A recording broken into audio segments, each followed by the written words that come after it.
પત્ની એવી એક જગ્યા છે કે જ્યાં આ બટેટાની વેફર લાઈવ પાડીને તમને આ વેફર ચટણી આપે છે ને એક નંબર સ્વાદ આવે છે, જોરદાર.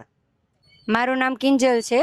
અમારે ત્યાં live wafer, French fry and nachos મળે છે મિસ્ટર અંગ્રીમાં.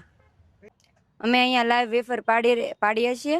અહીંયા અમે લાઈવ વેફર ચટણી બનાવીએ છીએ, તમારી સામે જ બનાવીએ છીએ, અને ક્રિસ્પી અને સ્ક્રન્ચી બને છે. એકવાર ટેસ્ટ કરજો અમારા લાઈવ વેફર ચટણીનો. અમે બહારથી પેકેટ લઈ આવીને નથી બનાવતા, અહીંયા તે તમારી સામે જ બનાવી આપીએ છીએ.